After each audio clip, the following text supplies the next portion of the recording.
Este curso de epistemología, bienvenidos a todos, a los que están acá. Jenny, ese es su nombre, Jenny. Sí, buenos días. Ese es mi nombre, Jenny. Ok, bien. Tenemos a Mario, tenemos a Luis, tenemos el W, ¿quién es?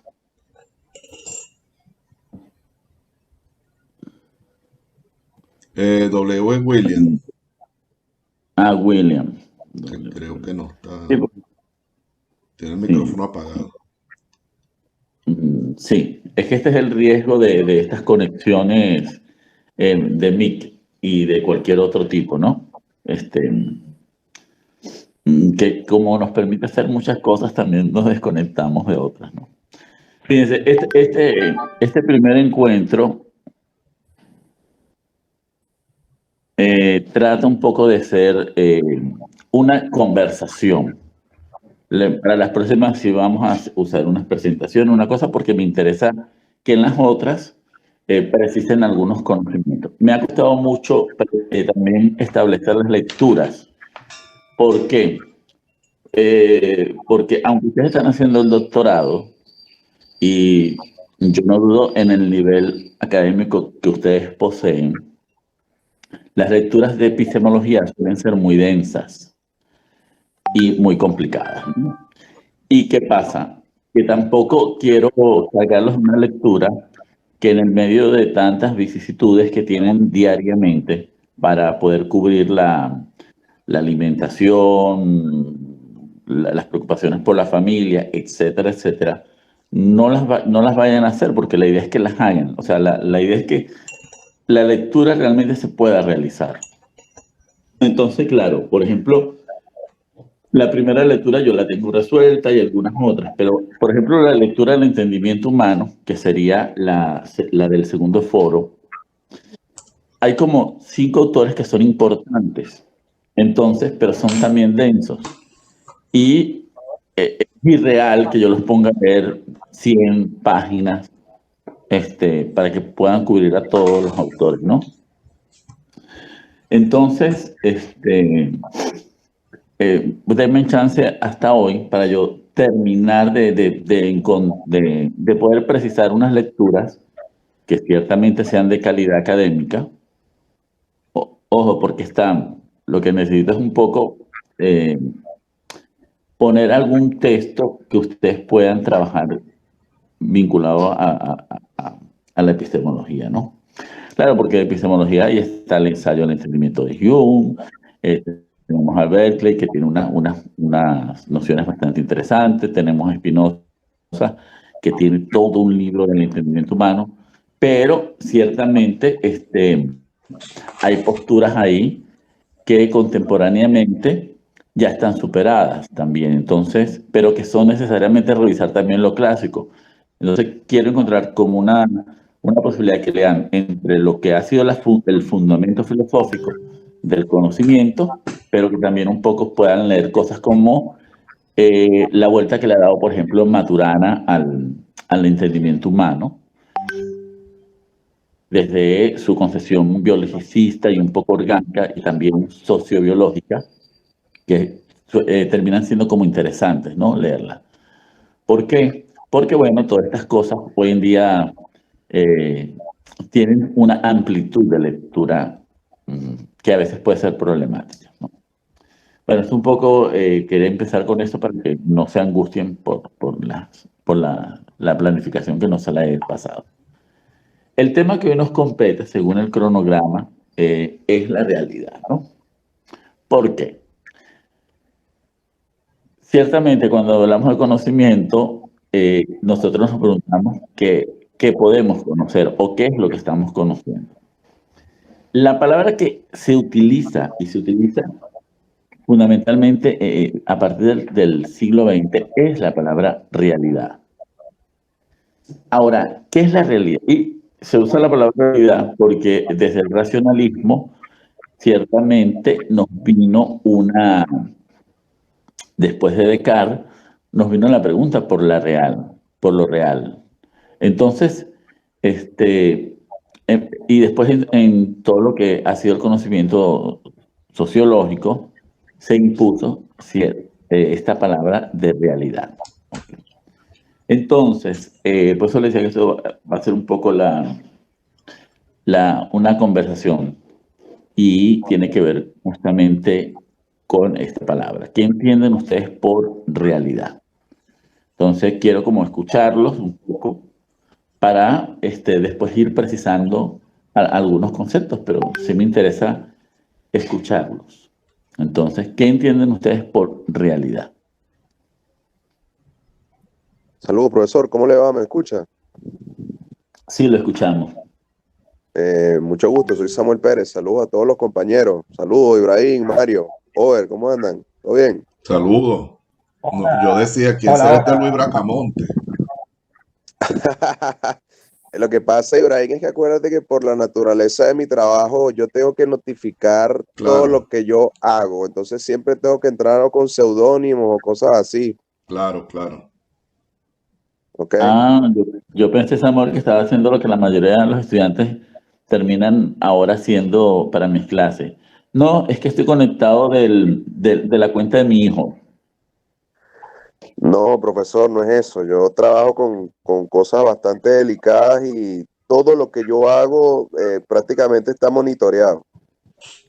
No te preocupes, Samuel, que yo tengo un bot que en este momento debe estar espiando toda tu conexión, tu IP.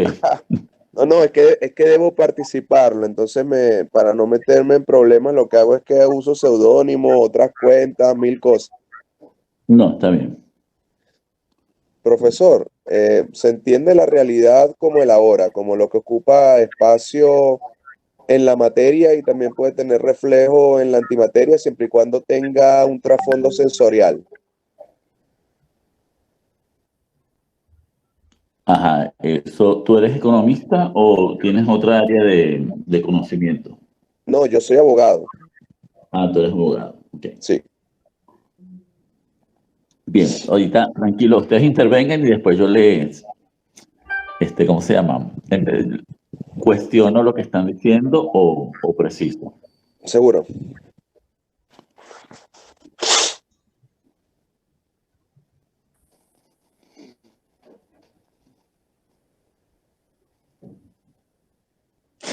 Hola, Ajá. Diga.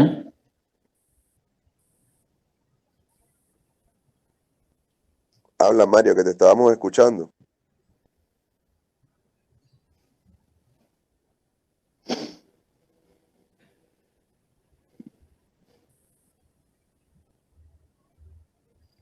Ajá. ¿Quién iba a hablar, Mario? Sí, sí, era Mario, pero volvió a activar el micrófono por alguna razón. Ahí está. es que no entiendo estos aparatos en realidad. Tranquilo, Mario.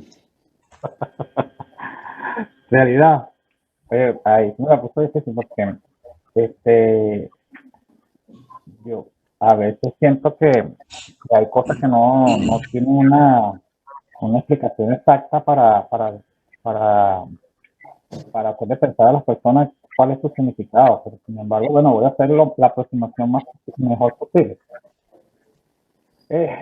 Realidad para mí es el acontecer que uno percibe eh, y que afecta cada día a la persona. Y de esos estímulos que percibe de afuera, uno va respondiendo a cada una de sus necesidades. Eh, Disculpe la opinión tan humilde, pero eso es lo que yo percibo como realidad. No se preocupen si la opinión es muy construida o muy elaborada. Lo que necesito es un poco saber con quién estamos dialogando. Bien. Muy bien, Mario. Bueno, sí, gracias. Bueno, ya usted me conoce, yo soy economista, egresado de la Universidad Santa María. Mis posgrados han sido en la Universidad Central de Venezuela y bueno, aquí estoy compartiendo con ustedes este espacio. Ok. ¿Y qué tienen que decir en cuanto a la realidad? Pues sí, que la realidad es el constructo de lo que estamos viviendo en el día a día, que nos estimula a nosotros y nosotros damos una respuesta a lo que percibimos. Por ejemplo, realidad para un trabajador es prepararse para la faena del trabajo, hacer sus labores y regresar a su casa con la tarea cumplida. O la realidad para un político es enfrentarse a las peticiones que se demandan en el pueblo y trabajar en base a ello y dar respuesta con instrumentos de políticos. Es eso lo que yo percibo como realidad, pues lo que nos rodea, lo que podemos dar respuesta a ello y cumplir con el día a día. Eso es lo que yo percibo como realidad. Ok. Bien. Sí, ahorita Bueno, no hay... disculpe, profesor. Sí, diga. Siga. Bueno, no sé, estando en una clase de epistemología, primero el primer compañero que habló me gustó el tema de ahora, ¿no? Del concepto de la hora, pero no sé, por algo me trae a colación, estando en una clase de este tipo, el concepto que alguna vez estudié de Platón, del mundo de las ideas y el mundo de los tangibles, donde la realidad puede ser como que diferentes cosas dependiendo del momento y de la persona que la piensa, ¿no? Y desde el punto de vista del observador. Lo cual también, sin pretender decir que sé de eso, pero me lleva también al pensamiento un poco más moderno y a la física, donde Einstein plantea la relatividad y cómo las cosas varían el punto de vista del observador cambia de acuerdo a la realidad que percibe, ¿no? Entonces, más que un concepto, son algunas ideas que creo que podrían incluirse dentro de ese concepto que estaríamos buscando y que estoy seguro que usted nos va a aclarar, ¿no? O confundir. Exactamente. Eso pasa con la filosofía. Entiendo que Platón, Aristóteles trabajan diferentes conceptos de la realidad, de Aristóteles y Kant, pero no sabría explicar yo cuáles son específicamente o no me atrevería más bien a detallarlos. Ok, bien.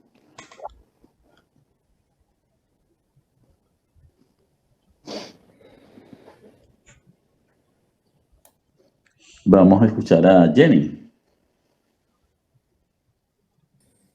Sí, buenos días. Bueno, la realidad es la percepción de la existencia, de lo que uno puede percibir que existe, que está en el entorno, en el contorno de la vivencia. Ok. Entonces, ¿para usted qué es la vivencia, Jenny?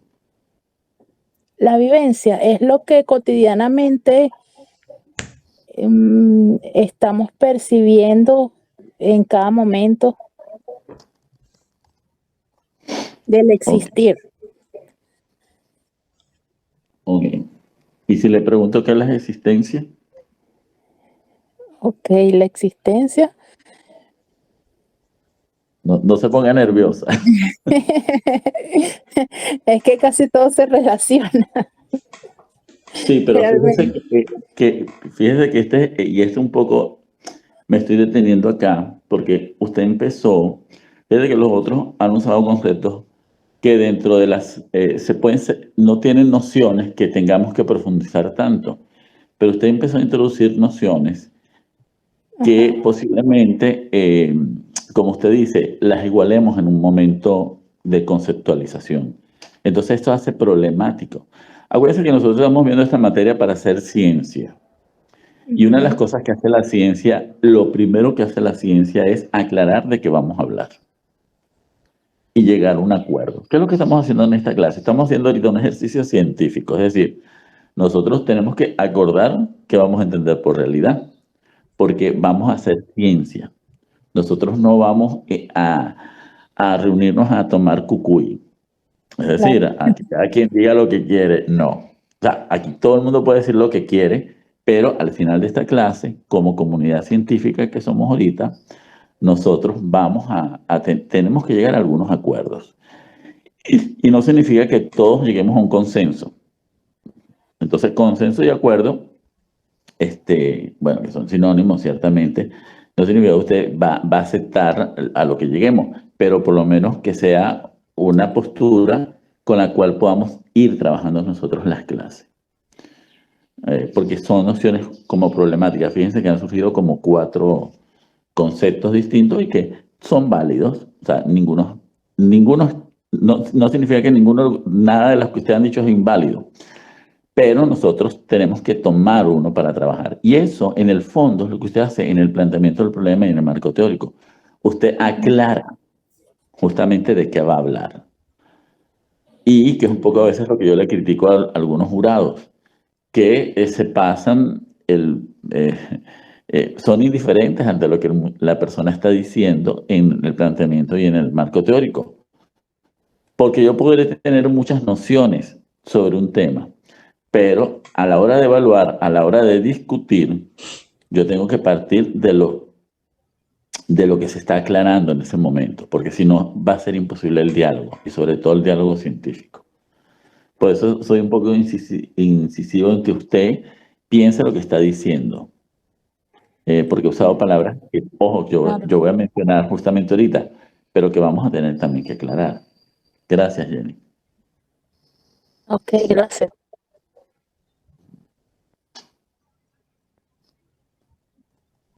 Buenos días, profesor. Buenos días, compañeros. Cecilia. Buenos días, Cecilia. ¿Cómo están? Profesor, para mí la realidad es la vida cotidiana, lo que uno vive diariamente, es decir, desde el punto de vista objetivo, porque también, por ejemplo, yo me he puesto a pensar que la realidad también a veces también parte de lo subjetivo,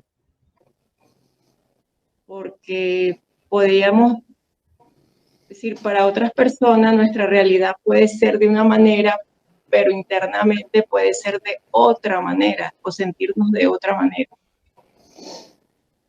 También quería referirme hoy, por ejemplo, a la realidad virtual. Por ejemplo, ahorita estamos nosotros recreando un ambiente, un aula de clases, qué sé yo, desde la virtualidad. Entonces, pienso que también hay diferentes tipos de realidad. Okay. Bueno, esto es decir, veo la realidad de una manera objetiva y subjetiva. Es decir, desde lo material y lo interno. Es lo que considero. Ok.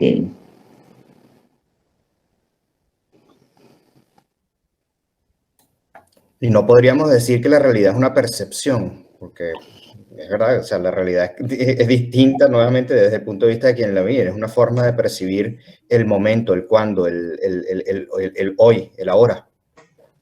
Exacto. Sí, acuérdense que sí, o sea, todo lo que ustedes puedan decir tiene valor. Ahorita estamos como explorando qué es lo que ustedes entienden por realidad. Y yo después ahorita les voy a presentar cuál ha sido las posturas clásicas, ¿no? En cuanto a esto.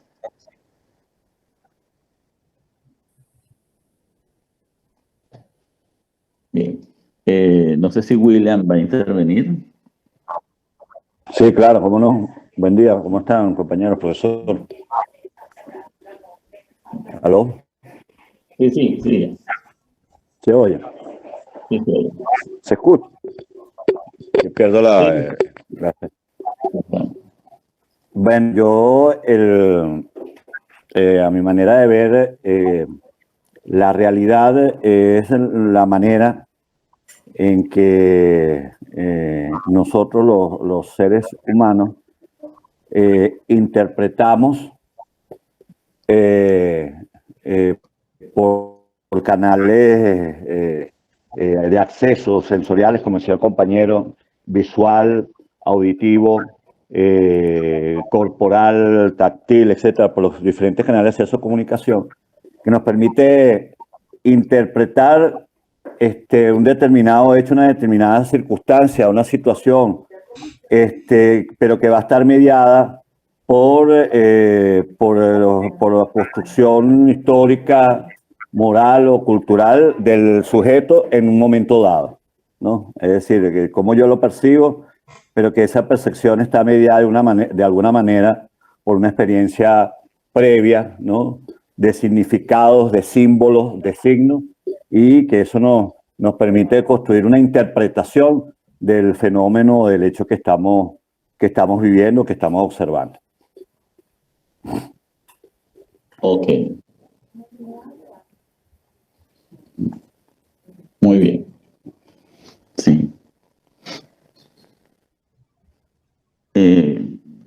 Ibrahim, ¿qué piensa usted de la realidad? Bueno, yo pienso que la realidad es todo eso que está alrededor de nosotros y cómo lo percibimos, cómo nosotros sentimos eso que nos rodea.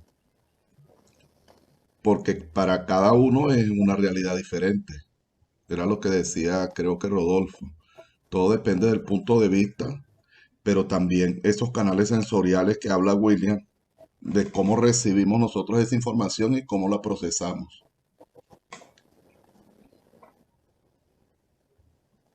Ok. Bien. ¿Hay alguien más conectado? No sé si Samuel intervino, si fue el primero, ¿verdad? Sí, falta Sí, profesor, Rafael primero. y Over. Claro. Ah, ok. Sí, los escuchamos. ¿A quién? Ah, bueno, el que quiera hablar, a Rafael Over, Que sí, bueno. Muy buenos días a todos y a todas. Mi nombre es Over Silgado, soy economista de la Universidad de Pamplona, Colombia. A la pregunta, imagino, la pregunta la cual deben estar debatiendo es qué se entiende por realidad. Sí. La realidad para mí es... Muy bien, muy bien. ¿Qué entiende usted? Perfecto.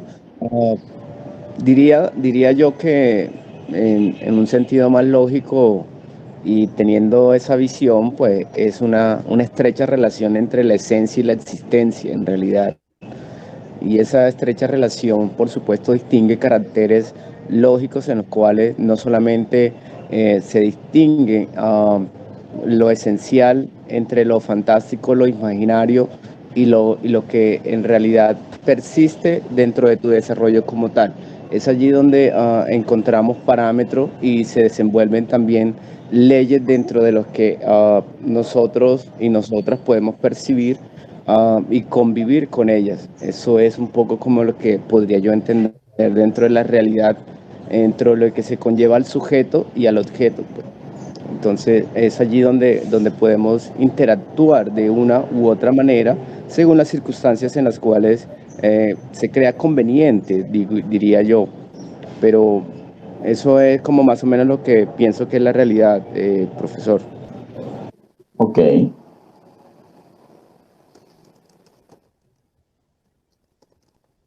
¿Y el amigo Rafael?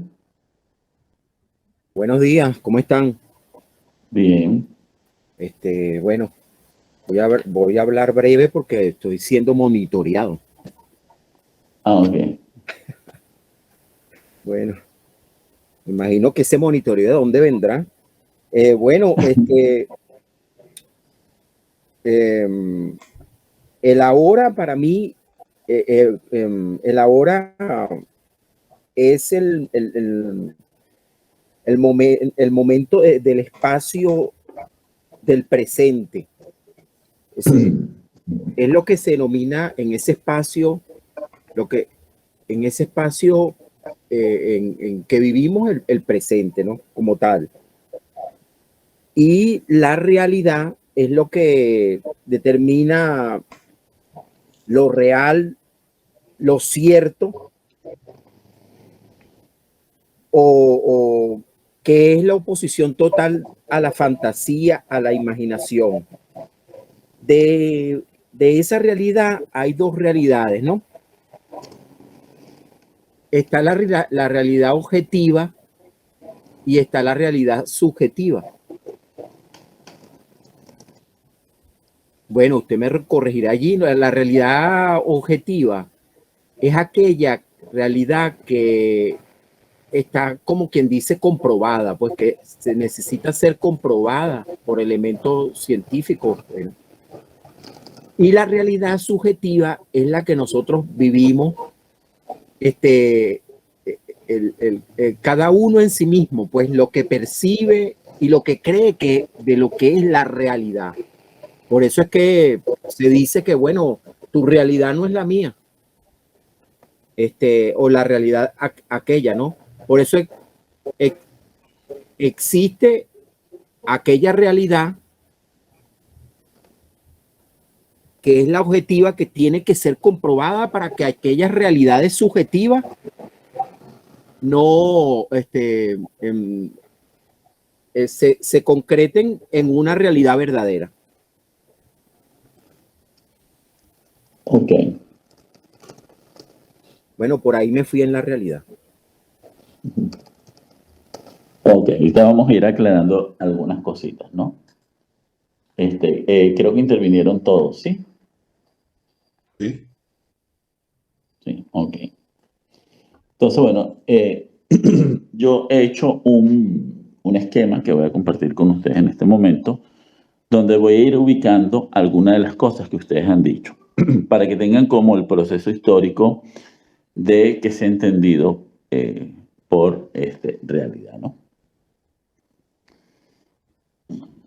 Vamos a partir aquí.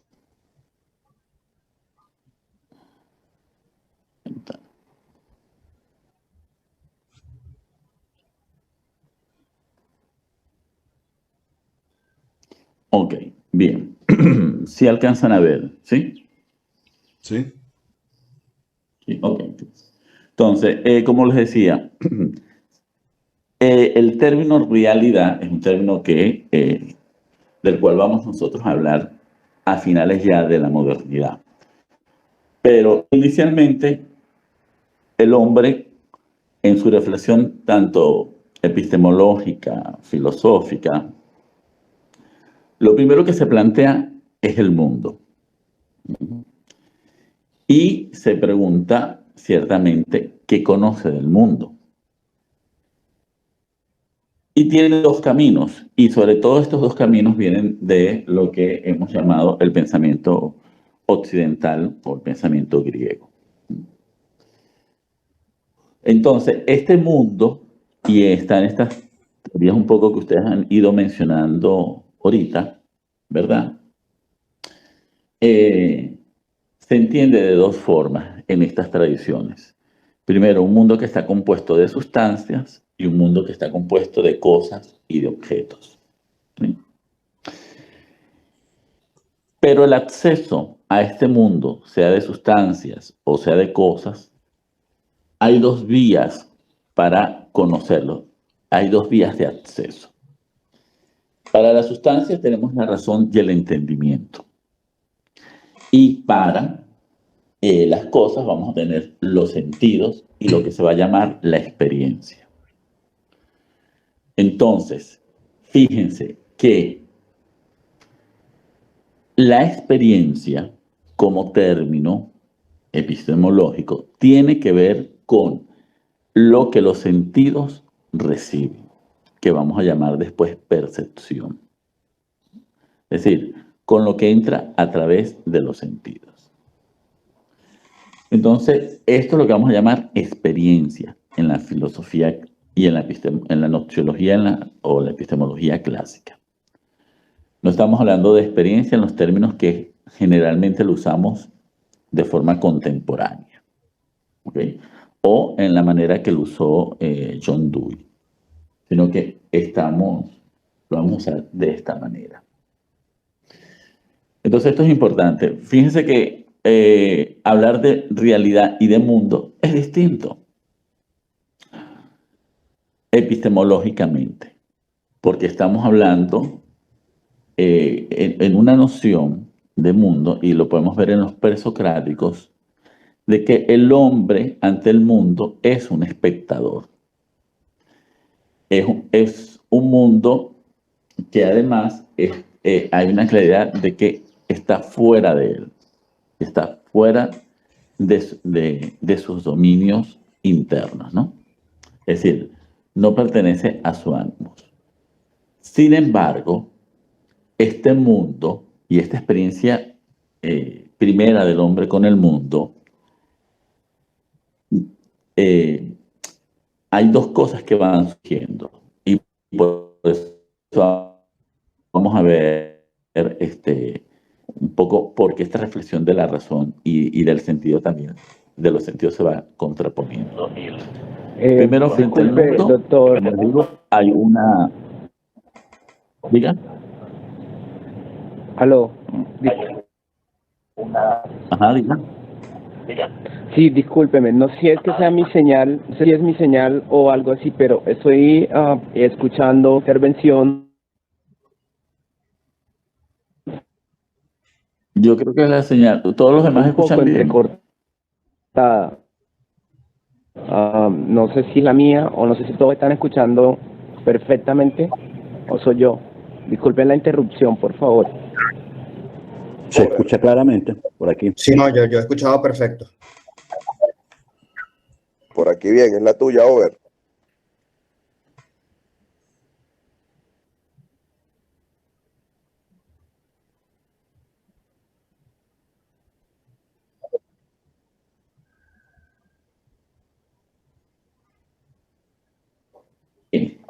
¿Qué hace el hombre frente al mundo? Lo primero que hace, ciertamente necesita sobrevivir. Y hay del mundo un tratamiento utilitario, es decir, necesita esos recursos para sobrevivir. Y una vez que el hombre, el presocrático, va superando esto, va entrando a otros niveles de reflexión de lo que es el mundo. Y entonces, pero es este primer contacto que tiene que ver con garantizar la vida, le ha provisto de la noción de que el mundo tiene también un ciclo, que el mundo que va siendo autónomo a él, de alguna manera, tiene una forma de funcionar, y esa manera de funcionar es una ley, es decir, es algo que siempre va a ser constante, es algo que está ahí, ¿no? Entonces, esta primera experiencia de que hay unas cosas que permanecen, que son invariables, pero que hay otras cosas que varían, lo ayuda, lo va llevando a entender, a introducir dos conceptos que van a ser importantes dentro de la noción de mundo. Aquello que permanece y aquello que cambia o perece. Entonces, son dos cosas, dos nociones que van a ser importantes al inicio del conocimiento. Entonces, aquello que permanece, es decir, aquello que es inmutable, aquello que no cambia, tiene que ver con estas nociones de sustancia y esencia que vamos a encontrar nosotros en la gnoseología griega y clásica. Y aquello que perece, justamente aquello que puede cambiar, entonces tiene que ver con la experiencia de los sentidos. Porque, o sea, si estamos en la mañana y pasamos a la tarde, ese cambio lo percibe, se percibe a través de los sentidos, ¿no? Pero ahora, frente a esto que yo veo a través de los sentidos, hay algo que permanece, que es que siempre hay mañana, tarde y noche. Entonces, fíjense cómo van organizando un poco y distinguiendo lo que es el conocimiento del mundo. Y se va separando. ¿Okay? Entonces, la pregunta por aquello que permanece, es decir, por aquello que no cambia, va siendo importante. Y justamente en esa noción es que se puede entender el concepto de verdad, porque la verdad es algo que no cambia. Para hoy nosotros en día, nosotros asumimos, no asumimos el cambio, asumimos lo relativo, que es distinto. ¿Ok? Que son dos nociones distintas. ¿Alguna pregunta hasta acá?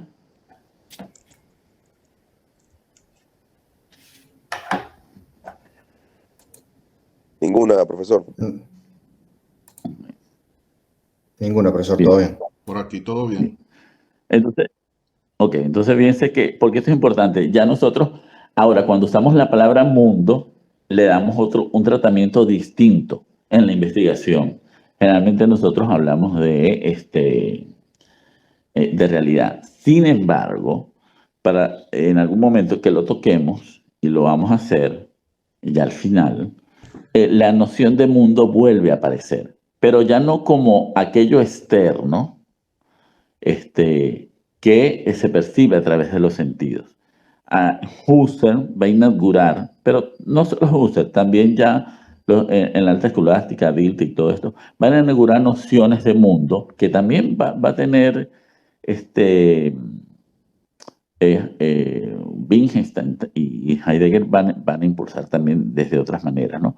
El mundo y después en lo político con Hannah Arendt va a adquirir otro sentido, un sentido también husserliano. Entonces, entonces esta distinción es importante. Entonces, fíjense, al inicio no se hablaba de realidad como tal, sino de esto, con estas dos cosas. Y las posibilidades de conocerla estaban justamente en estas dos vías, la vía de la razón o la vía de los sentidos. Entonces, cuando hablamos y ojo, hasta la edad moderna, del siglo XIX, cuando hablemos de experiencia, cuando ustedes lean en la literatura experiencia, se refiere a lo que los sentidos perciben. No crean que es la experiencia, que chévere me fue en la primera comunión. No, tiene que ver justamente con esto, con lo que perciben los sentidos. En la escolástica y en la época medieval, estas nociones se van a conservar, esta interpretación del mundo va a permanecer. ¿Ok? Pero va a tener matices que van a estar mediados a través de la interpretación religiosa en algunos casos y en otros casos no. Y una de las cosas, y una de las escuelas justamente que tiene esta primera separación de esa visión religiosa tan quizás rigurosa, va a ser un poco la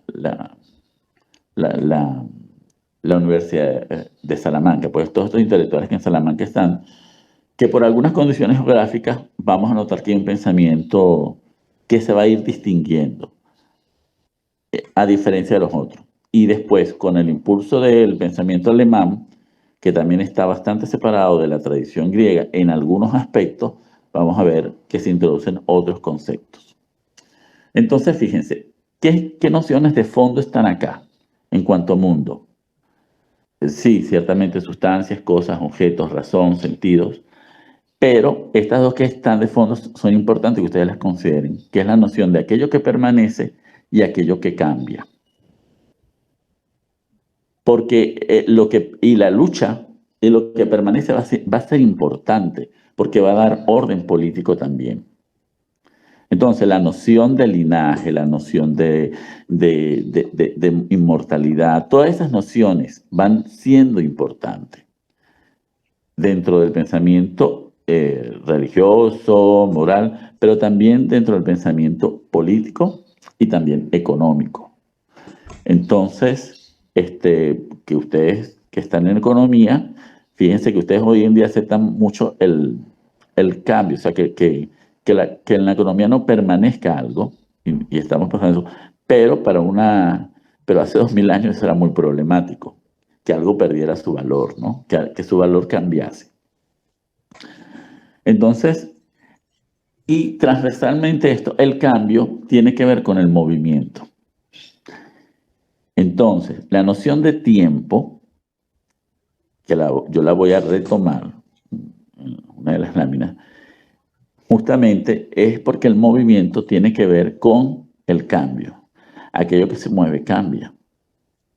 Entonces, el movimiento va a ser una noción que también es interesante verla, porque nosotros hablamos de tiempo, pero ellos hablaban de movimiento, y para ellos tiempo y movimiento están relacionados en la antigüedad. Bueno, después con la época moderna se inaugura ciertamente la noción de realidad. ¿Ok?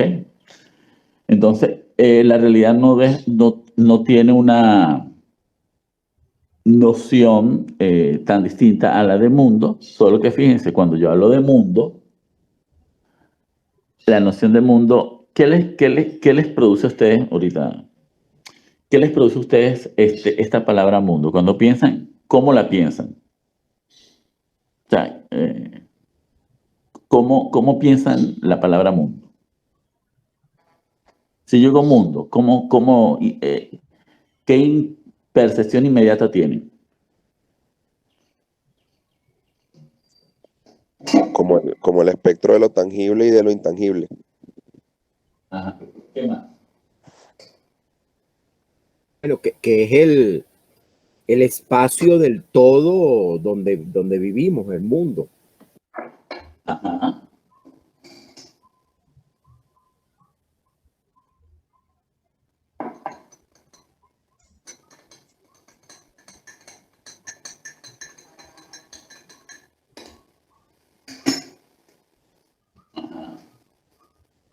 ¿Alguno más que tenga una noción distinta o una percepción distinta de esto?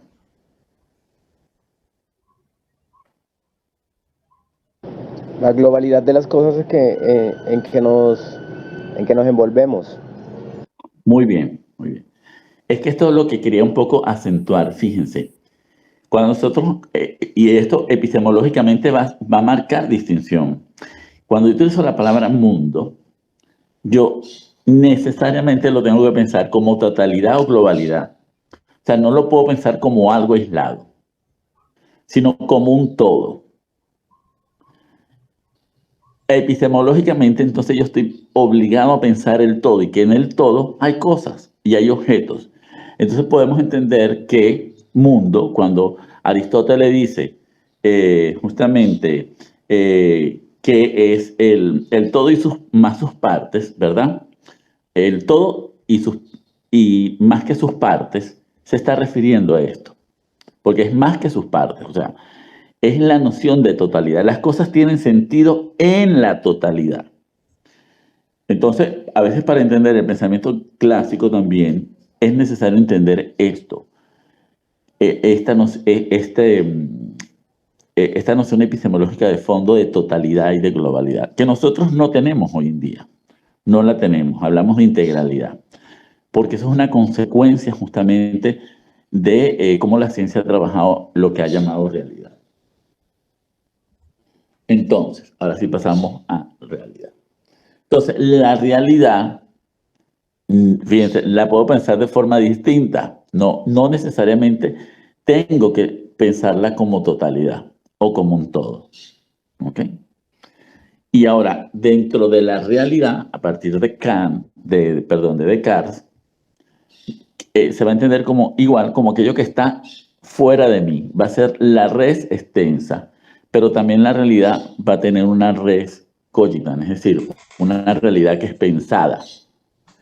Entonces, fíjense, en el modelo anterior que les presenté, se buscaba dónde estaba la realidad, si estaba en la sustancia o estaba en las cosas. Pero aquí ya podemos hablar de dos realidades, ¿ok? Es decir, hay algo que está fuera de mí, pero hay algo que está dentro de mí que habla de la realidad. Entonces, ¿qué voy teniendo yo? Y para Descartes, ¿qué va siendo importante? Él no va a buscar la verdad, él va a buscar la certeza. Es decir, que lo que está fuera de mí corresponda a lo que está dentro de mí, a mi res cogitans, es decir, que haya un principio de identidad ahí. Entonces, si en la antigüedad hablábamos de verdad como aquello que es en sí, sea la sustancia, sea la cosa, aquí el principio de tener la certeza en que lo que está fuera de mí corresponde a lo que a la idea que tengo yo dentro de mí, va siendo importante. Y aquí vamos a ver que igualmente se habla de experiencia, pero se habla de experiencia como percepción, es decir, aquello que entra por los sentidos. Algunos autores no van a hablar de experiencia porque asumen de una vez la palabra percepción, pero algunos otros van a seguir usando experiencia como aquello que entra por los sentidos. Entonces, bueno. Después vamos a tener, bueno, aquí lo he puesto así, pero es al revés. Vamos a tener la tradición del lenguaje, ¿ok? Y sobre todo lo vamos a tener a través del estructuralismo y lo vamos a tener del positivismo lógico, y después vamos a tener la realidad como vivencia. Una vivencia que tiene que ver con lo afectivo, lo emocional, y esta distinción, ¿no? Como les decía, también experiencia, para algunos autores va a empezar a significar aquello que es práctico, pragmático. Y de aquí se van a derivar tres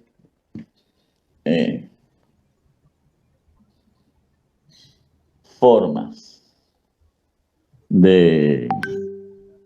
justamente tres formas de concebir esa realidad. En alguna va a ser como imagen, y eso lo vamos a ver en Hume, en Berkeley y en Locke, ¿verdad? Propiamente. Después lo vamos a ver, después de ellos, como representación, que justamente es el segundo tema que está dado para el foro. Y vamos a ver los signos y los símbolos que están vinculados al lenguaje y también a esto que hemos llamado la vivencia. Entonces, la realidad es aquello que está fuera de mí, pero que yo puedo percibir como experiencia, a partir de la experiencia de los sentidos o la percepción, a través del lenguaje o como vivencia. Pero fíjense, sigue estando fuera de mí.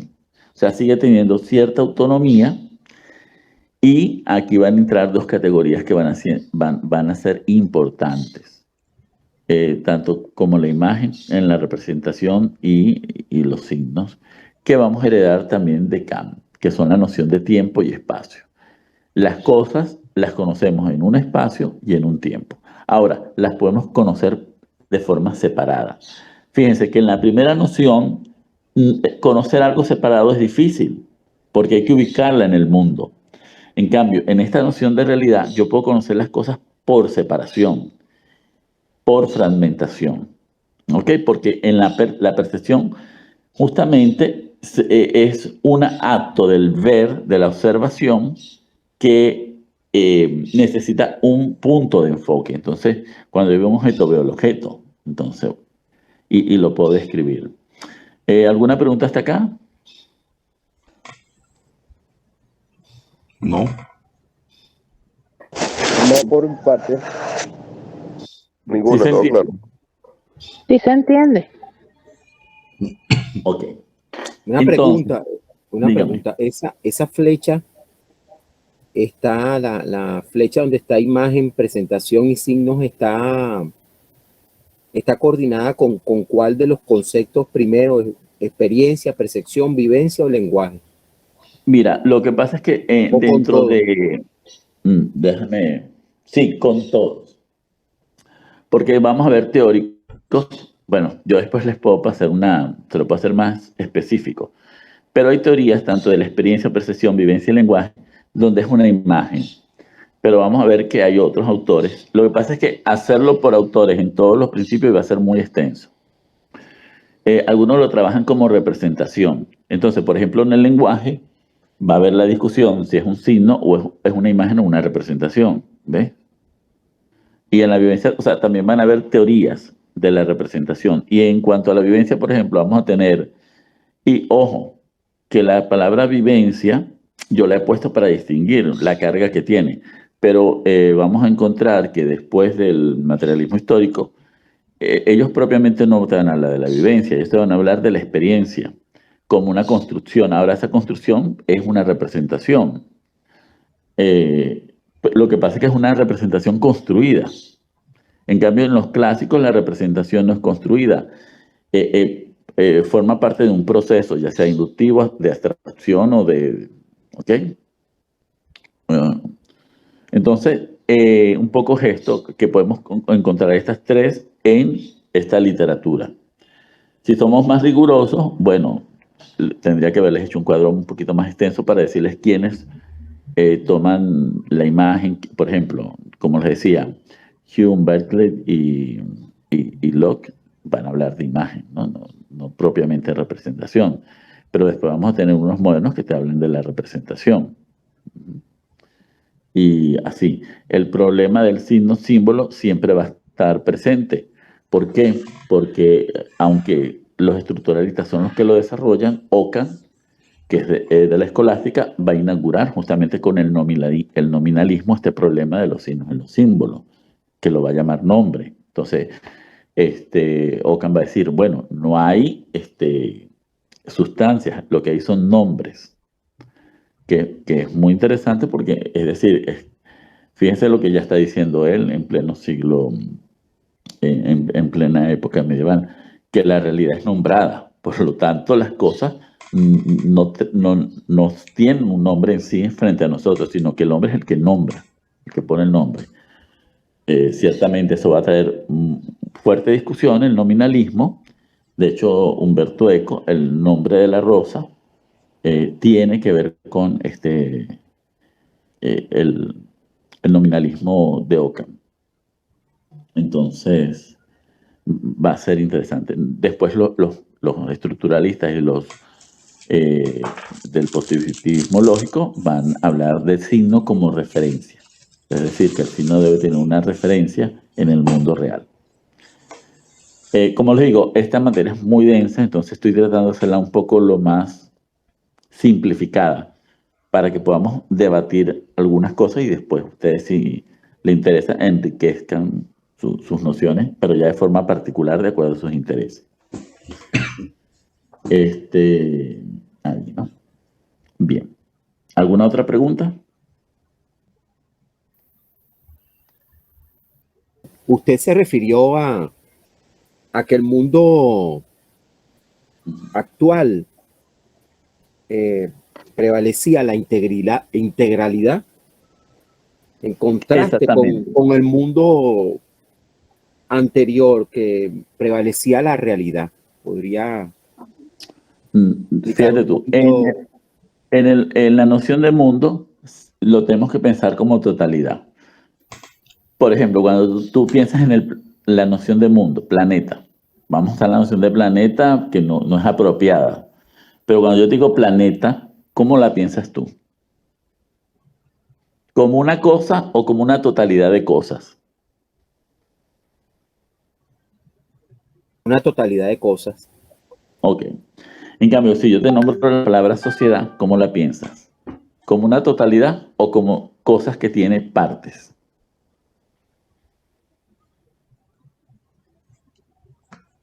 Cosas que tiene partes. ¿Ven? Ahí está la diferencia. Entonces, yo esas partes las puedo integrar. ¿Ven? Las puedo... ¿Qué es lo que tratas de hacer un poco Morán en su primer esfuerzo y cuando habla de complejidad? ¿Ven? Pero ahí está la distinción. La ciencia y la práctica de la ciencia moderna no estudia el mundo, sino que estudia partes del mundo. Entonces ustedes van a ver que la sociología en su inicio y también va a trabajar partes de lo que se va a llamar sociedad. ¿Okay? La va a trabajar por partes. Entonces vamos a ver que cuando estudiamos sociología vemos un poco al hombre, a las instituciones, la economía, ¿ven? O sea, la va estudiando por partes, no como una totalidad. ¿Esto cómo les queda claro? Tomen un tratado de Platón, un diálogo de Platón, y van a ver cómo no hay una separación en lo que se va estudiando, y agarren uno moderno que está, el índice ya de por sí está planteado de forma separada, ¿no? Entonces, por eso es que después surge la necesidad de integrar, porque como todo se trabajaba por separación, entonces hay una necesidad de integrarlo, es decir, de establecer qué relaciones tienen esas cosas. Porque finalmente, ¿qué es integrar? Establecer relaciones, ¿no?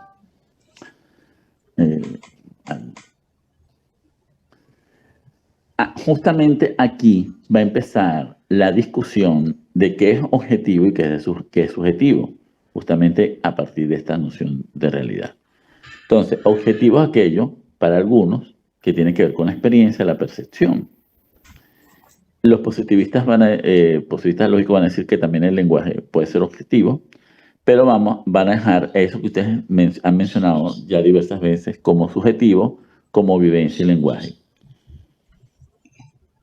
Cuidado, porque, y aquí sí quiero ser enfático, en las ciencias sociales ha habido un empeño, no en las ciencias sociales, en los metodólogos, de contraponer objetividad con subjetividad.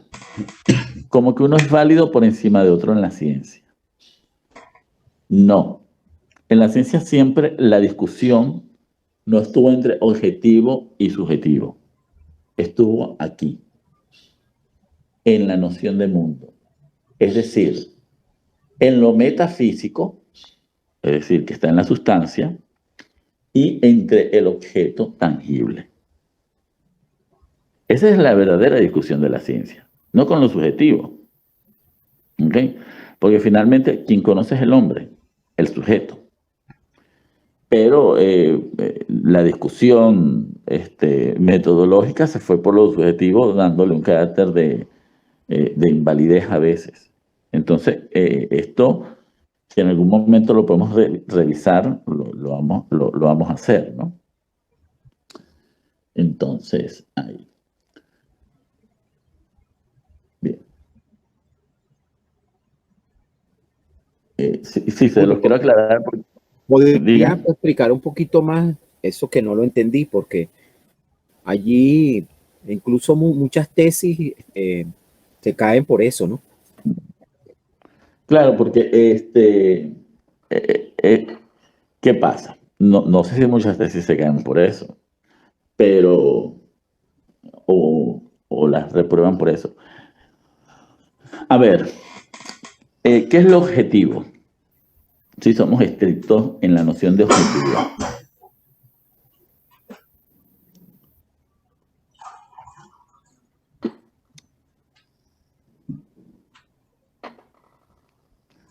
Lo objetivo es aquello que pertenece al objeto, es decir, es cuando yo observo, separo de mi observación al objeto.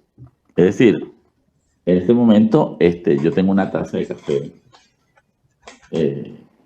frente de mí. Entonces, yo soy objetivo en cuanto mi observación se centra en las características de ese objeto. Es decir, es una taza de porcelana negra, ¿verdad? Que tiene determinadas dimensiones.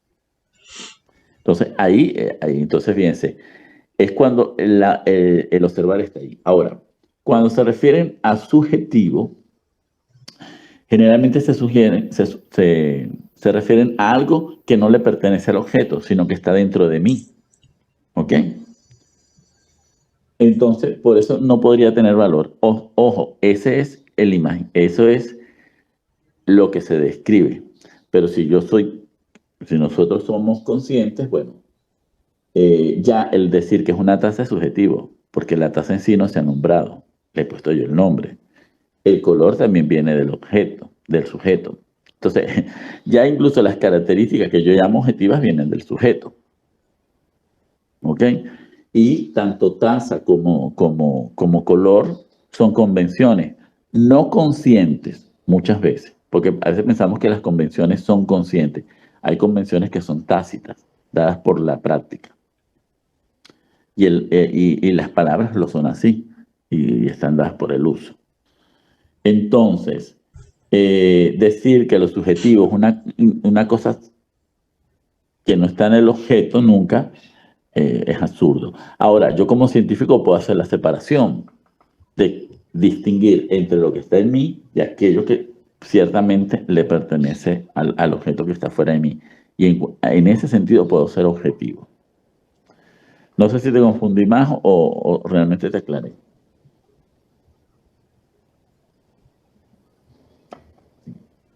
Ahora, por ahí voy. Sí, pero de todos modos este es un tema que vamos a seguir tocando, lo de la subjetividad, ¿no? Porque una cosa, se confunde subjetividad con arbitrariedad, que son dos cosas distintas. El problema de una tesis no es que haya una carga subjetiva, porque la está haciendo un sujeto. Eso va a estar ahí. El problema en la ciencia no es la subjetividad, el problema en la ciencia es la arbitrariedad. Eso sí es un problema científico del conocimiento. Cuando yo no sigo los procedimientos adecuados, cuando yo estoy por encima o pongo por encima elementos que no le pertenecen ni a la investigación ni a la realidad que estoy estudiando. ¿Ok? Eso sí es distinto cuando soy arbitrario. Que es distinto a ser subjetivo. ¿Ok? Que es distinto a ser subjetivo. Ahí sí, ¿no? Y sí, mucha gente justifica la arbitrariedad como subjetividad. Miren, porque también a eso lo tenemos que distinguir también. Yo puedo tener en mi subjetividad interpretaciones a partir de mi vida, ¿ok? Pero, por ejemplo, les voy a poner este ejemplo, ¿no? Y vamos a entrar en un tema que es complicado, sumamente complicado, pero lo que pasa es que no me quiero extender en este momento en eso. Fíjense que el compañero Ober, ¿sí? ¿Ober qué se llama? Sí, profesor Ober. Sí, profesor. Ok. Sí, profesor Ober. Ok. Cuando usted ha empezado a hablar, Ober, usted en ningún momento ha dejado de usar el binomio masculino y femenino para distinguirnos, ¿sí? Saludos a todos, todas, ok, ¿no? Entonces, fíjese, ¿eso es objetivo o es subjetivo?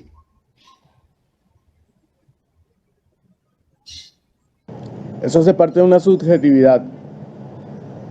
Okay. Fíjense que la exigencia, sí, ni siquiera una subjetividad, sino que la exigencia no está en el conocimiento científico, porque la palabra todo no tiene género. Entonces, ¿por qué yo le cargo a la palabra todo, le pongo género?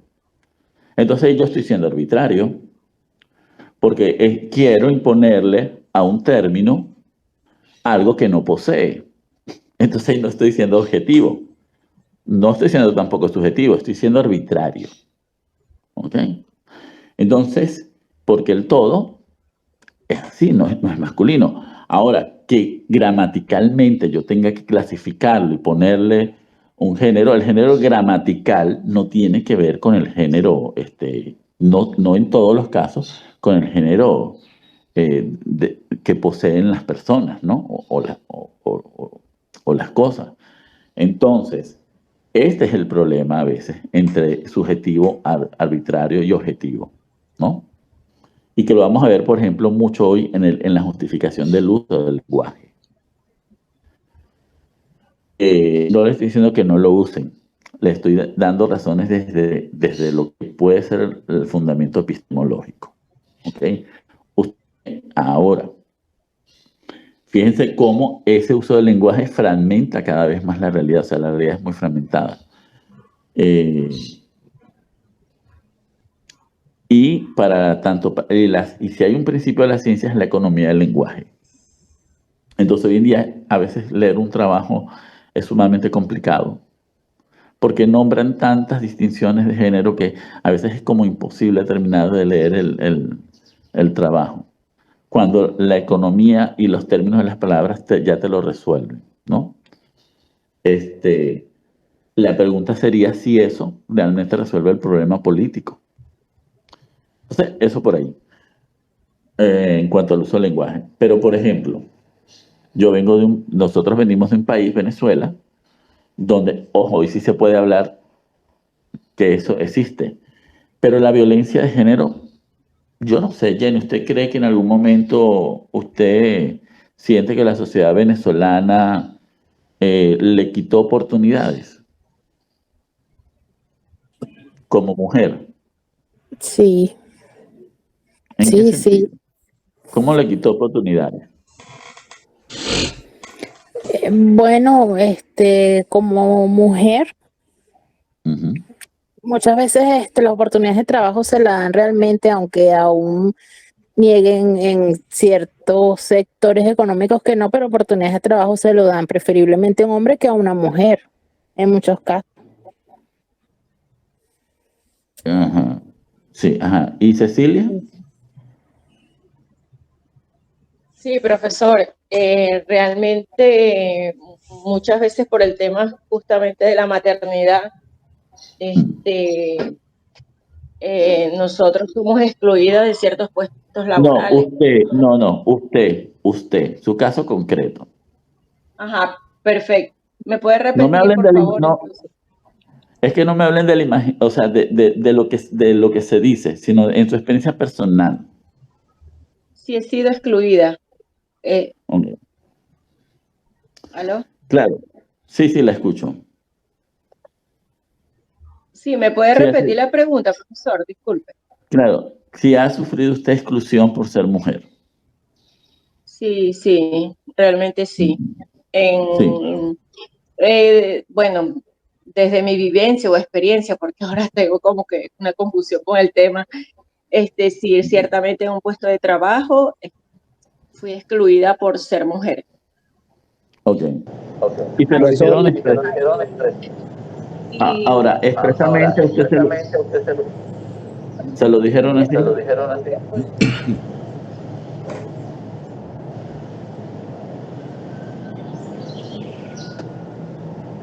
¿Aló? Fíjense, ahora, Cecilia, usted gana menos que un hombre. En este momento no sabría decirlo, no podría decirlo, pero hubo momentos en que sí gané menos que un hombre. Pero Y en otras por su condición de mujer o porque tenía una clasificación inferior. No, realmente por una clasificación inferior en el cargo, realmente. Ok. Es que a esto me refiero. Yo no estoy diciendo que en Venezuela no hayan casos particulares, ¿cómo se llama? De exclusión femenina. Ahora, la pregunta sería si eso es una realidad venezolana. Porque yo estoy en una universidad donde la mayoría de los cargos, si nos ponemos a revisar, lo tienen mujeres. ¿Ven? Y todas mis compañeras ganan lo mismo que yo. ¿Ok? Ahora, ¿cómo equiparo yo esa realidad? Por ejemplo, a países donde sí es no solo cultural, sino está estipulado dentro de la ley y dentro de la política que ganen. Doctor Flores. Dígame. Una pregunta.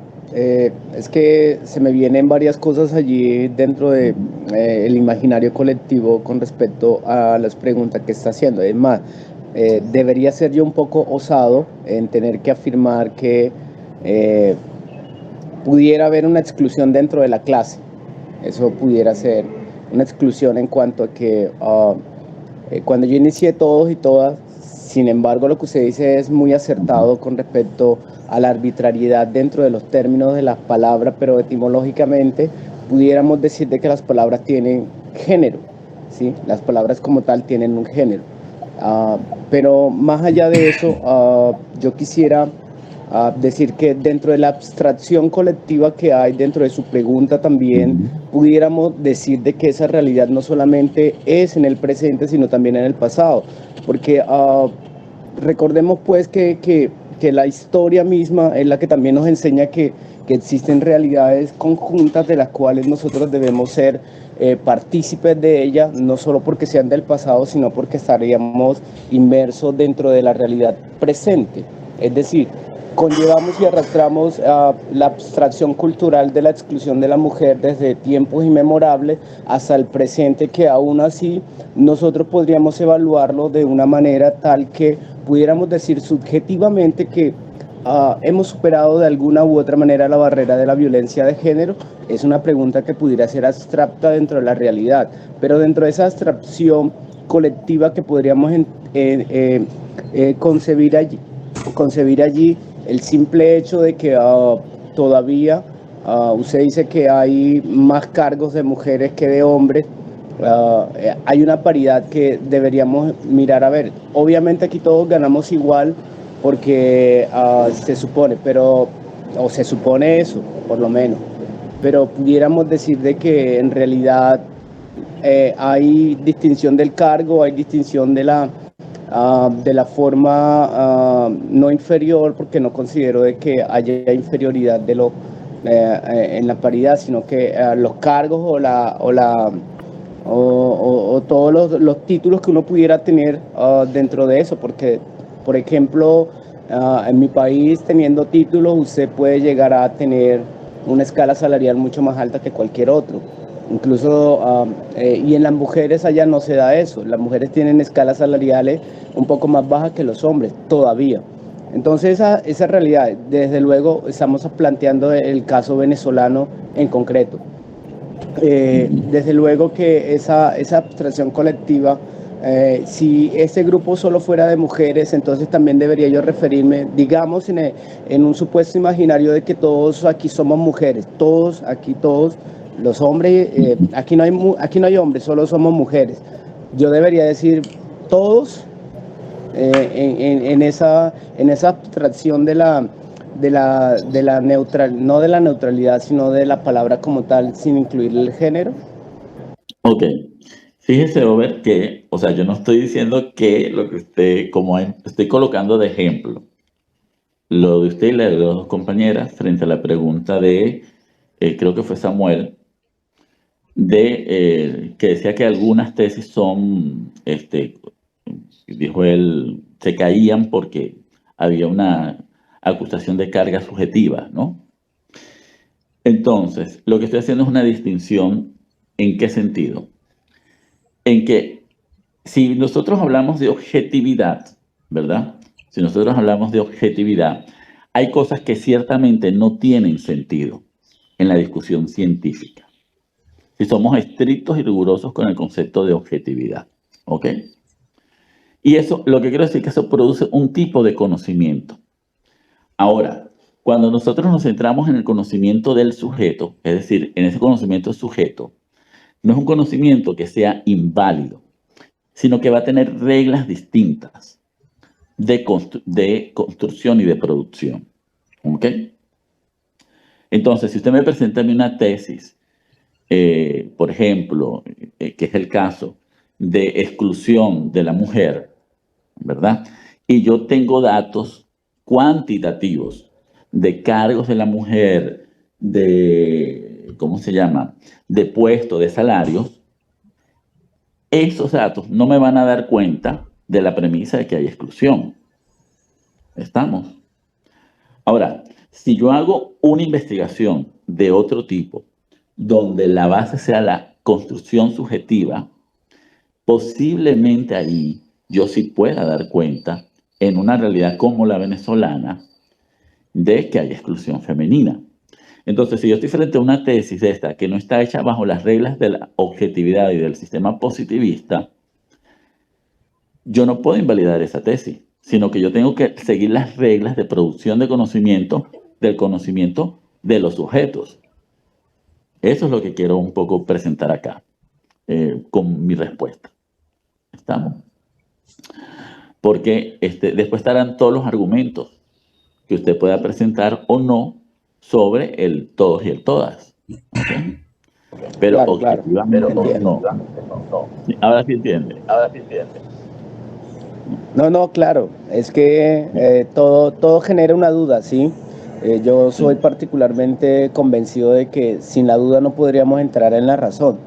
Y dentro de esa vivencia, pues es significativo de que dudemos de absolutamente todo lo que podamos decir, argumentado o no. Yo creería básicamente en eso. Por eso era mi pregunta con respecto a eso. Pues si somos todos aquí mujeres, pues yo debería entrar diciendo buenos días a todas, diría yo. Y no es porque pues que el tema lo amerita, claro, ¿no? Hay género, pues. Es decir, no le puedo decir a las mujeres, si todos somos mujeres acá, no voy a decir hola, buenos días a todos. Creería yo. Es que esa es la duda que tengo, ¿sí? Con respecto a lo que usted inicialmente decía. No porque quisiera controvertir de una u otra manera lo que usted dijo en el sentido. Pudiera hacerlo, pero no. En realidad no es esa la carga inicial de la pregunta. No sé si me hago entender. Sin embargo, pues es mejor dejarlo así y pues ya yo entiendo lo que usted me quiere decir. Yo entiendo su punto, ¿listo? Pero más allá de eso, esa era la duda que tenía, ¿listo? Vale, gracias. Claro. Y justamente con esto voy a pasar a la última lámina, que es esta. Cuando hablamos hoy en día de realidad, fíjense cómo hemos ido pasando, ¿no? Entre la noción de mundo, la noción de realidad primera, donde se establece ciertamente este criterio de la objetividad, y hoy en día cuando hablamos de realidad, hablamos de estas dos cosas, es decir, del fenómeno en sí, y hablamos de la interpretación. Entonces, fíjense, cuando yo hago fenomenología de lo que llamamos realidad o mundo, el científico hace un esfuerzo por describir lo que está delante de él, sin emitir juicios. ¿Ok? Sin emitir juicios. Pero cuando yo digo que la realidad es una interpretación, es una construcción totalmente distinta a la que hemos visto en la lámina 1 y 2. ¿Por qué? Porque aquí justamente van actuando estas cosas que estamos discutiendo en este momento. ¿Ok? Cuando hablamos de interpretación, estamos hablando de unos elementos que no vienen desde la percepción de los sentidos meramente, sino que ya hay una carga. Ahora, esa carga, ¿qué la va produciendo? La van produciendo las condiciones históricas. ¿Ok?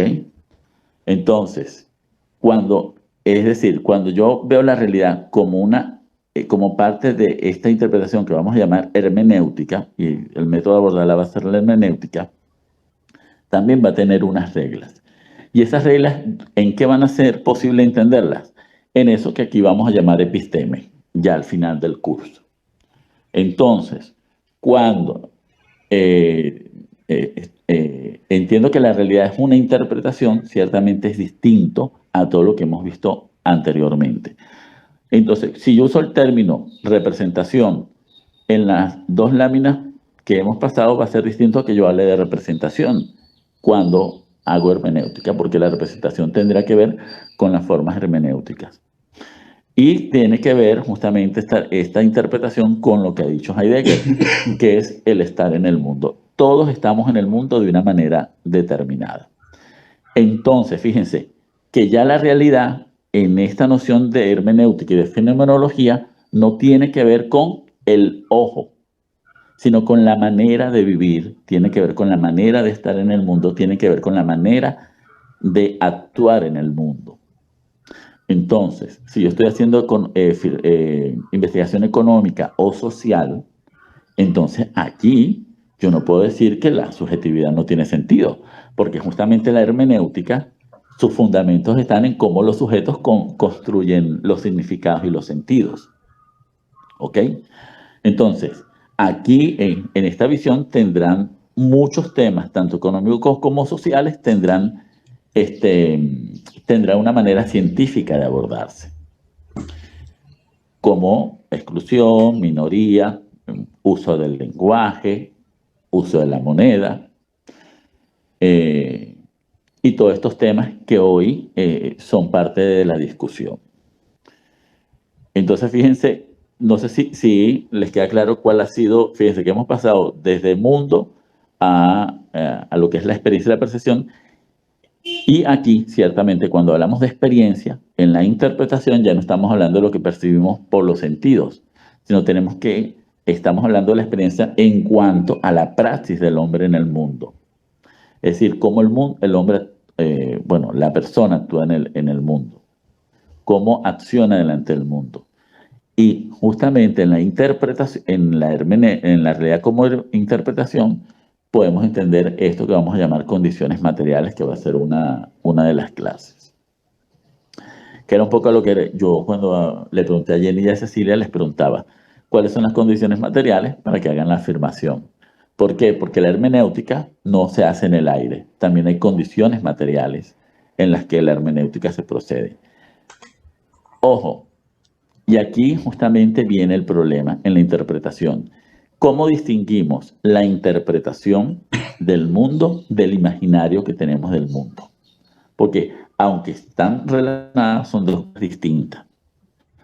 Porque la interpretación del mundo, de la realidad, va a tener unas características basadas en las condiciones materiales y en la praxis de los seres humanos, pero vamos a ver que el imaginario tiene base también empírica, es decir, tiene condiciones materiales, pero se puede desviar un poco, ciertamente, de lo que es en sí estos modos de existir, ¿no? Entonces, fíjense que todas las nociones que ustedes han dicho al inicio de realidad, de acuerdo a donde ustedes se ubiquen, han sido perfectamente válidas. O sea, no es que hay una que invalida a la otra, sino que en esta tradición, en este recorrido histórico, van teniendo valor. Entonces, por ejemplo, la última que ha dado Jenny, de la existencia y de la subjetividad, tiene sentido justamente en esta última concepción que manejamos de la realidad como interpretación. Es decir, como algo que se comparte, porque aquí la subjetividad no es lo individual, sino que aquí la subjetividad es una construcción comunitaria, pero que cada individuo también tendrá sus particularidades. A la ciencia que le interesa la subjetividad, le va a interesar la subjetividad en cuanto a de cuenta de lo compartido por un grupo humano, no en cuanto a lo que individualmente puede opinar o tener una persona. Entonces, esta es la distinción que con la que quiero cerrar para que entendamos.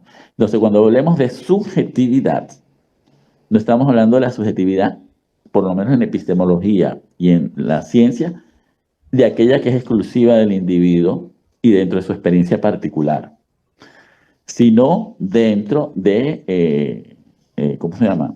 Sino de aquella que pertenece a un grupo, como construcción compartida. Y por eso les puse el caso de la mujer, porque siempre es un caso polémico. Y el uso del lenguaje. O sea, siempre va a ser polémico y va a ser polémico por mucho tiempo hasta que lo resolvamos. Y ahí es donde un poco quiero terminar. El que yo en mi experiencia individual, ya sea como sociedad, ya sea como familia, yo no haya conocido o no conozca, no tenga evidencia, ciertamente, de la construcción de la exclusión femenina, de la exclusión de la mujer, no significa que hayan, como es una construcción que pertenece a lo comunitario, no significa que haya grupos humanos que sí vivan estas experiencias, ¿ok? O que dentro de la misma sociedad que yo vivo haya esto que está acá, haya la exclusión. Entonces, esto sí es importante y fíjense que cambia epistemológicamente el horizonte de cómo hago ciencia. En uno busco la universalidad y en uno me voy a hacer la pregunta por esa realidad concreta, que era el ejemplo que colocaba Over al final. Es decir, si el grupo que tengo al frente va a determinar mi investigación, no la teoría. Entonces, es decir, que dentro de esta noción de realidad, la deducción en muchos casos no va a contribuir a mi investigación dentro de lo que estoy haciendo. Y aquí hay algunos temas de investigación, ustedes doctorales, donde ustedes tendrán que ver si el marco teórico que ustedes tienen lo ayuda justamente a este concepto. ¿Y por qué termino con esta lámina de la realidad? Porque tendremos que preguntarnos finalmente qué tipo de interpretación y qué tipo de construcción hace la gente de lo económico. ¿Alguna pregunta hasta acá?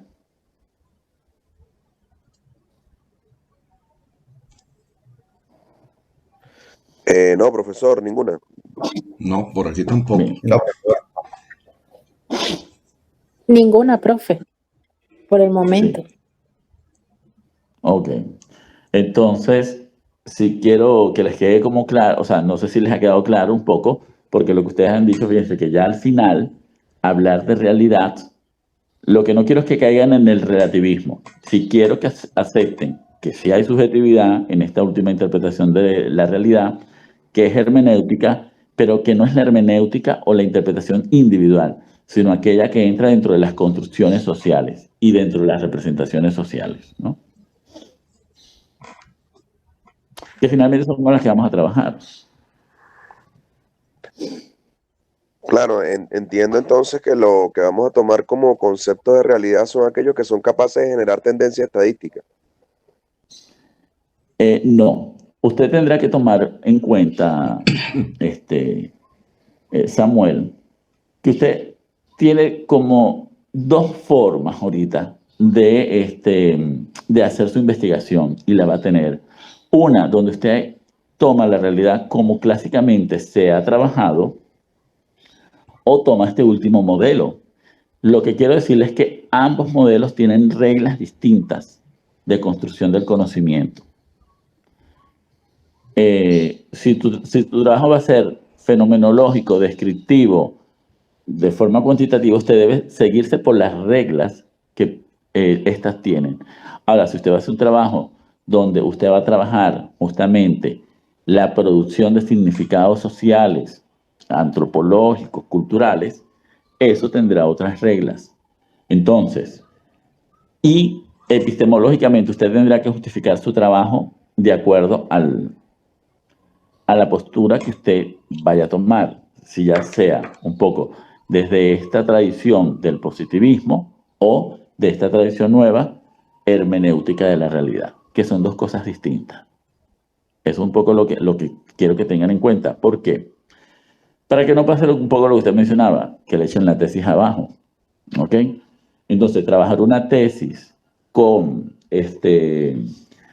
temas que tienen que ver con las construcciones sociales, yo no le puedo dar un tratamiento, al igual que es una tesis que maneje puros datos cuantitativos. O sea, yo tengo que ubicarme ahí.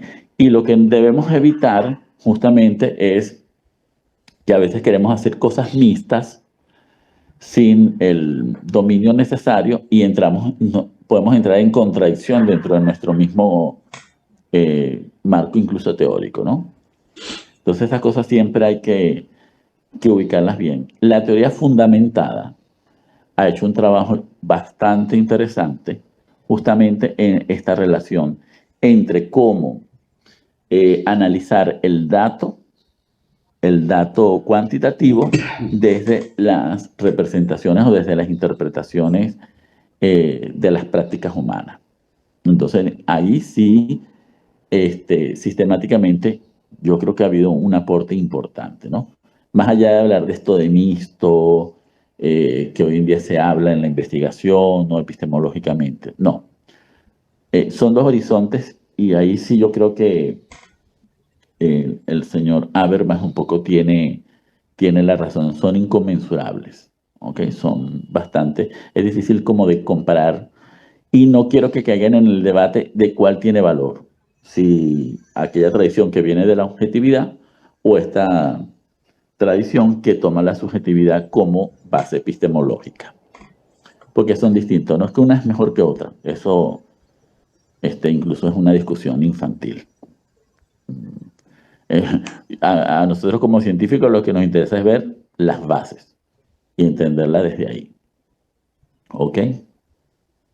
Y se los digo porque fíjense, temas como la pobreza, como el trabajo, temas como el desplazamiento humano, aunque yo pueda tener una visión, ¿cómo se llama?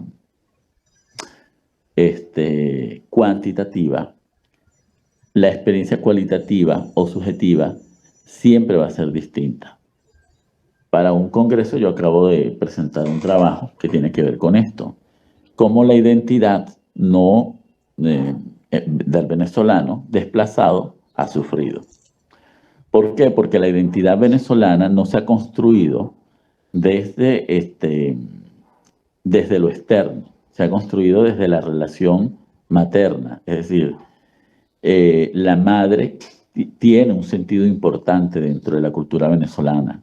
¿Y qué pasa cuando el que migra se separa, se distancia o rompe o pierde justamente ese vínculo que era la base de su identidad, ¿no? Entonces ahí va pasando, tiene que reconstruirse. Entonces, elementos como los de la fraternidad, es decir, los de la filiación de hermanos, que siempre estuvo mediada por la madre, es decir, la madre media la relación entre los hijos, al no estar presente, las mediaciones tienen que construirse. Entonces, eso también va generando un cambio en la identidad de lo que en este caso para el desplazado va siendo su identidad. Ojo, y estamos hablando de desplazado, no del que tuvo la facilidad de tener un boleto de avión y irse, sino aquel que justamente tuvo ciertas condiciones e incluso llegó a estos países donde estamos ahorita nosotros a pie o autobús y ya después no se pudo comunicar. Es decir, aquel que realmente rompe por condiciones materiales tuvo que romper justamente con aquello que era la base de su identidad y con aquello que era de sentido, ¿no? Entonces fíjense que ciertamente es distinto. Entonces no me va a decir alguien de la comunidad científica que eso no tiene valor porque no presenta ciertos datos. No, ahí se justifican justamente las bases y hay que justificarlas siempre, las bases epistemológicas. Bueno, ¿alguna otra pregunta?